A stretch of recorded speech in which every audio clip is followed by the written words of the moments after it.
Supreme কোর্টের নির্দেশে চাকরি হারিয়েছেন প্রায় 26,000 শিক্ষক। আর এই শিক্ষকরা রীতিমতো ডিআই অফিস ঘেরাও করেন এবং সেখানেই শিক্ষকদের উপর রীতিমতো লাঠি চার্জ করেন পুলিশ, যেখানে কসবা থানার ঘটনা। এবং শুধু তাই নয়, বলা যেতে পারে শিক্ষকদের লাথি মারারও ঘটনা ছবি কিন্তু সামনে চলে আসে। স্বাভাবিকভাবেই তাই নিয়ে সমালোচনা শুরু হয়ে যায়। কিন্তু কোন পুলিশ? রাজ্যের পুলিশ। এই রাজ্যের পুলিশের ভূমিকা ঠিকঠাক পরের দিন একটু তাকিয়ে দেখুন। সাতটাগাছিতে সভা করলেন ওয়াকআপ বিরোধী সভা, এবং যেই সভার কিন্তু কোনো অনুমতি নেওয়া হয়নি। এবং শুধু তাই নয়, এই সাতটাগাছিতে আসার পথে, বলা যায় সভায় আসার পথে সাতটাগাছিতে একটি গাড়ি, এক ব্যবসায়িক গাড়ি আটকে পড়ে যায়, এবং সেই ব্যবসায়িক গাড়ি রীতিমতো দাঁড়িয়ে থেকে তাণ্ডব লীলা চালায় এই ওয়াকআপ বিরোধী আন্দোলনে যোগ দেওয়া আন্দোলনকারীরা। রীতিমতো গাড়ি ভাঙচুর করা হয়, ব্যবসায়ীকে মারধর করা হয় তার ড্রাইভারকেও। এবং তারপরে যে সভা, এবং সেই সভায় তো রীতিমতো ওয়াকআপ বিল মানমারার নান মন্তব্য তো রয়েছে। পাশাপাশি একটি বাস, যে বাসে ছিল, অর্থাৎ কয়েকদিনের রামনবমী গেল, সেই রামনবমীর পতাকা ছিল, সেই পতাকা রীতিমতো খুলে ফেলা হয়। পুলিশ নীরব দর্শক। যখন ব্যবসায়ী আক্রান্ত হলেন, ব্যবসায়িক গাড়ি আক্রান্ত হলো, ব্যবসায়িক চালক আক্রান্ত হলো, সে সময় কিন্তু পুলিশ কোনো ব্যবস্থা নেয়নি। এবং যেখানে সভা, পুলিশের অনুমতি ছাড়াই সভা, হাজার হাজার মানুষ গোটা কলকাতা দখল করে নিলেও সেখানেও কিন্তু পুলিশ নীরব দর্শকের ভূমিকা পালন করেছে। পুলিশ এর আগেও, শুধু একবারে নয়, কয়েকদিন আগে জঙ্গিপুরে যেখানে ওয়াকআপ বিরোধী আন্দোলন, এবং আন্দোলনের পর আমরা তো জঙ্গিপুরের তাণ্ডব দেখেছি, সুতিতেও তাণ্ডব দেখেছি। সুতিতে পুলিশকে রীতিমতো পার্শ্ববর্তী পেট্রোল পাম্পে লুকাতে হয়েছে, আর জঙ্গিপুরে সেখানেও লুকিয়ে বেড়াতে হয়েছে, এবং পুলিশের রীতিমতো গাড়ি ভাঙচুর করে পুড়িয়ে দেয় তাণ্ডবকারীরা। সুতরাং আর তখন পুলিশ ছিল নীরব দর্শক, কোথাও লুকিয়ে বেড়ানো। এবং শেষ পর্যন্ত জঙ্গিপুরে যদি আমরা শেষ মুহূর্তে দেখেছিলাম যে পুলিশ লাঠি উঁচিয়ে গেছে, কিন্তু বলবো এ কোন পুলিশ? যখন শিক্ষকরা আন্দোলন করলেন, সেই শিক্ষকদের আন্দোলনে রীতিমতো তারা লাঠি চার্জ করলেন, ফেলে মারলেন, লাথি মারলেন।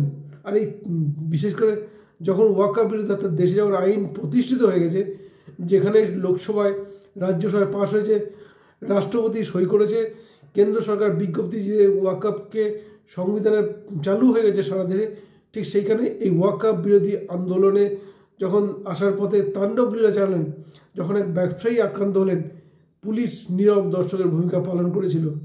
এবং রীতিমতো ব্যবসায়ীকে মারধর, গাড়ি ভাঙচুর, চালককে মারধর তো রয়েছে। এবং এরপরেই এই তাণ্ডবকারীরা কি বলে, যে ব্যবসায়ী নাকি তাদের বন্দুক উঁচিয়ে দেখেছিল। সম্ভব এটা?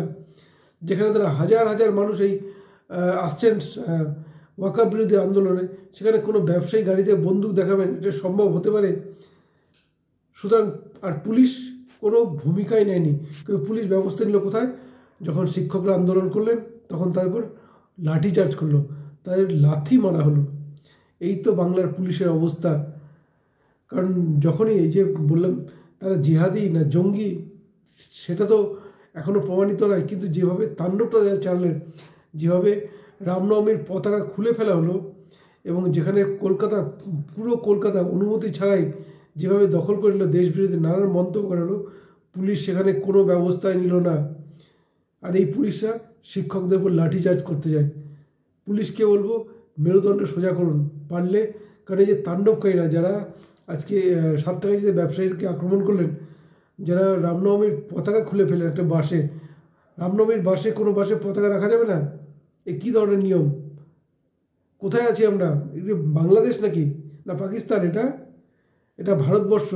পুলিশকে বলবো, যদি মান সম্মান থাকে, লাজ লজ্জা কিছু থাকে, তাহলে কিছুটা ব্যবস্থা নিন, পারলে এই সব জায়গায় ব্যবস্থা নিন। শিক্ষকরা তারা কেউ জঙ্গি নয়, তারা এই দেশের সমাজ গঠনকারী, সমাজকে শিক্ষকরাই তৈরি করেন। আর তাদের উপর লাঠি চালাচ্ছেন, তারপর লাথি মারছেন। আর যখন এই জিহাদিরা যখন দেশে একটা প্রতিষ্ঠিত আইনকে বাতিল করার জন্য তাণ্ডব চালান কলকাতা জুড়ে, আপনারা নীরব দর্শকের ভূমিকা পালন করলেন। আপনারা বোঝেনও না নাকি? কোনো নির্দেশিকা ছিল এদেরকে কিছু করা যাবে না, এরা দুধেল গাই, এরকম কোনো নির্দেশিকা ছিল, যার ফলে কি তাকে তাণ্ডবটা চালাতে দিলেন, যা ইচ্ছা তাই করতে দিলেন? পুলিশকে বলবো সতর্ক হন। কারণ বাংলাদেশে যে পুলিশ, যে সেনাবাহিনী, বলাতে পারি বৈষম্য বিরোধী ছাত্র আন্দোলনকারীদের সমর্থন করেছিল, পরবর্তীতে কী হলো? শেখ হাসিনা দেশ ছাড়ার পর বহু পুলিশকে মেরে ঝুলিয়ে রেখেছিল এই জেহাদিরাই, এই বৈষম্যের ছাত্র আন্দোলন নেতারাই।